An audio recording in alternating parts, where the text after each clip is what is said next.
हरिओम। हमारे वैदिक ऋषियों द्वारा स्थापित ये सनातन धर्म और इसकी परंपराएं अद्भुत हैं, विलक्षण हैं और पूर्ण विज्ञान हैं। इसका एहसास आपको होगा जब आप इन तीर्थ स्थलों पे आएंगे और वहाँ के वैज्ञानिकता को साथ साथ में प्रकृति के अद्भुत विन्यास को आप समझेंगे। अध्यात्म का विज्ञान, सूक्ष्म का विज्ञान, सृष्टि का विज्ञान, जीवन का विज्ञान और सनातन धर्म के बहुत ही विशेष परिकल्पना और साधना मोक्ष का विज्ञान एक साथ प्रकट होता है इन तीर्थ स्थलों में। और गंगा सागर सनातन धर्म में महाकुंभ के बाद सबसे ज्यादा पवित्र महान स्थान माना गया है, तीर्थ माना गया है। दूसरा सबसे महान तीर्थ, आप जब गंगा सागर के विज्ञान को, महात्म को समझना चाहते हैं तो आपको गंगा जो एक नदी के रूप में है, लेकिन उसकी विशेषताएं इतनी हैं कि आज भी, जबकि मॉडर्नाइजेशन में, इंडस्ट्रियलाइजेशन में, लोगों के नासमझी में गंगा प्रदूषित हो रही है, हुई है, लेकिन आज भी उसके जल को आप रख दें तो सैकड़ों सालों में भी वो खराब नहीं होती, कोई उसमें दुर्गंध नहीं आता और वो उतना ही स्वास्थ्य देने वाली और शुद्ध रहती है। तो गंगा की महत्ता हमारे अध्यात्म में तो है, सनातन धर्म में, लेकिन प्रैक्टिकली व्यवहारिक तौर पे स्थूल संसार में भी ये दिखता है, क्योंकि उसका जल कभी भी खराब नहीं होता। हमारे सनातन धर्म में गंगा का उद्भव की एक बहुत ही विशेष कथा है और वो जब प्रकट होती हैं, परमपिता परम शिव सृष्टि के सृजनकर्ता के सिर से, उनकी जटाओं से और भागीरथ जी के तपस्या से वो गंगा धरती को जीवन प्रदान करती हैं और गंगा सागर में वो आकर के सागर में मिलती है। आप देखें, इसके पीछे में एक बहुत ही सुंदर कथा भी है, लेकिन हम लोग पहले थोड़ा इसके विज्ञान को समझें। हमारे सदियों सदियों से आप देखेंगे हमारी संस्कृति और जीवन चेतना, जनजीवन गंगा के किनारे ही और दूसरे नदियों के किनारे ही विकसित हुई है, क्योंकि जल में ही जीवन है।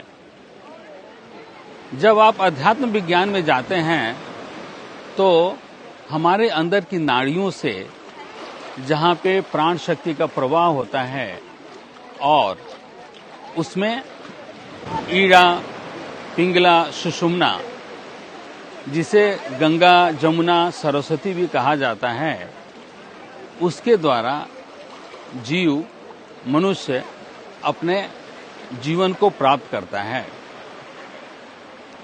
अध्यात्म विज्ञान में ऋषि अपने साधना में चेतना के उच्चतम अवस्था में, तुर्यातीत अवस्था में जब प्रतिष्ठित होते हैं और उन्हें सूक्ष्म का ज्ञान होता है, तो उन्हें ये साक्षात्कार होता है कि गंगा का जहाँ से उद्भव है और गंगा जहाँ पुनः सागर में मिलती है, वहाँ पे जब चेतना पहुँचती है तो उसके बाद वो पुनः जीवन मरण के चक्र में नहीं आती, बल्कि वो नित्य मूल आत्मस्वरूप में प्रतिष्ठित होती है, जिसे मोक्ष कहा गया। गंगा सागर का स्थान, तीर्थ, मोक्ष के विज्ञान से जुड़ा है, मोक्ष की आध्यात्मिक शक्ति से जुड़ा है। और इतना कठिन जगह, इतनी कठिन यात्रा ये थी, जो सुंदरवन के डेल्टा से जुड़ा हुआ यह जगह है, जहां आना बहुत ही दुर्गम था। अभी तो काफ़ी अच्छा हो गया है, आप थोड़ा आराम से पहुंच सकते हैं, लेकिन उस समय में जब ये पूरा वन प्रदेश था और हिंसक जानवर रहते थे, आना अत्यंत कठिन था। उस स्थिति में भी लोग, जो श्रद्धालु, वो यहाँ आते थे। सृजन का प्रकाश श्वेत प्रकाश होता है और गंगा सृजन की ज्योति को अपने साथ लेके वो धरती पे जीवन को प्रवाहित कर रही हैं। इसलिए बहुत सारे संप्रदाय जब गंगा सागर में आते हैं तो अपने शरीर पे श्वेत भस्म, श्वेत जो प्रतीक होता है उस प्रकाश का, ताकि लोगों को ये पता चले कि यहाँ पे उस श्वेत ज्योति का प्रकाश है और वो मोक्षदायिनी प्रकाश है। तो अद्भुत संगम है उस सूक्ष्म के विज्ञान का, जो स्थूल दृष्टि से नहीं दिखता, और उसका इस पृथ्वी पे, इस संसार में उसका मूर्त, उसका स्थूल स्वरूप प्रकट हुआ है। तो गंगा सागर आप जब भी आए तो यहाँ की जो नैसर्गिक छटा है, जो गंगा और सागर में मिल रही है, मिलन है, उस ऊर्जा को आप महसूस करें। साथ साथ में उस ऊर्जा को भी महसूस करें जो सूक्ष्मतम है, जीवन का आधार है, हमारे अंदर प्रकट है। और जब उसको चेतना ग्रहण करती है तो फिर वो अपने मूल स्वरूप में, आत्म चेतना की स्थिति में प्रतिष्ठित होती है, मोक्ष का स्थान प्राप्त होता है। इस अद्भुत विज्ञान को और गहराई से समझना है तो आपको हमारे पुराण और उपनिषद का थोड़ा अध्ययन करना पड़ेगा। ये जानना पड़ेगा कि हमारे ऋषियों ने इस सृष्टि के ज्ञान और विज्ञान को कितने सुंदर ढंग से प्रतिष्ठित किया है और कथाओं के द्वारा उस विज्ञान को एक ऐसे स्वरूप में प्रदान किया है कि लोग समझ सकें, याद रखें और उसके यथार्थ को समझें और जानें। तो राजा सगर के पुत्रों की कथा आप तो जानते ही हैं। राजा सगर बड़े ही प्रतापी, बड़े ही आध्यात्मिक महाराजा थे और अश्वमेध यज्ञ वो करते हैं। अश्वमेध यज्ञ में उनका जो अश्व होता है वो कपिल मुनि के आश्रम में आ जाता है और फिर आप कथा में जानेंगे उनके 60,000 पुत्र होते हैं। वो कपिल मुनि के कोप के भाजन बनते हैं और कपिल मुनि ने जैसे ही अपनी दृष्टि खोली कुपित होकर के क्रोध में, तो वो भस्म हो जाते हैं।